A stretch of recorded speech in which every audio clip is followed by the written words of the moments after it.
All right, so we're standing on the western side of our property. This is just kind of a little look at what's new at Bethel Heights. It's been a long time coming, but we finally decided to do it. So just down to my left, you will see what used to be the only estate Pinot Gris we had on the property. 2019 will inevitably be our last vintage of Pinot Gris because, as you can see, we cut their heads off and we grafted Pinot Noir from the adjacent block on about 2 weeks ago. So the block to my right is 115 that we had planted in 1994. It's one of my very favorite parts of the property. It's relatively small and we'd always wanted more of it. Beyond the Pinot Gris is the 114. Those two pieces are two constituent parts of the Casteel Pinot.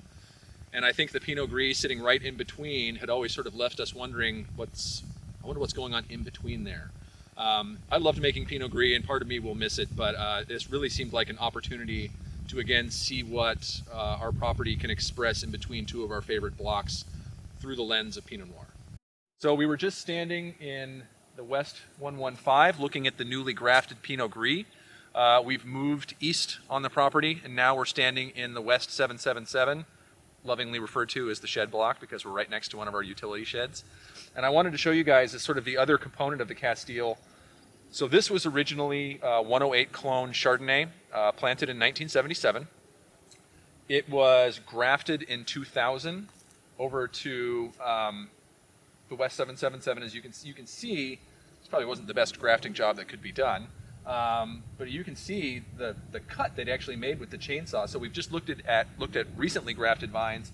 This graft, on the other hand, is now probably turning 20 years old within a month or so. So it kind of gives you an idea of sort of where it begins and where it can end up. As I've mentioned, this has been one of my very favorite blocks. I think it's one of the most delicate and transparent on the property.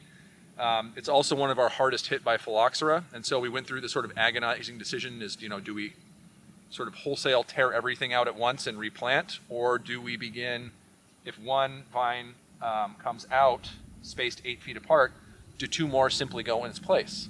And what we decided to do, as you can see, is simply put two more in its place. So we've sort of committed ourselves long-term to the row spacing and to be able to keep this block going as long as we can. We'll obviously have to harvest them separate in 3 years where these start bearing fruit next to the vines that are almost 43 years old. But we are committed to keeping as much of this healthy and vibrant as we can for as long as we can. We're using the same plant material, so it's an exciting time. It's always bittersweet to pull vines out of the ground, but it's nice knowing we have the next generation coming right behind it. Cheers.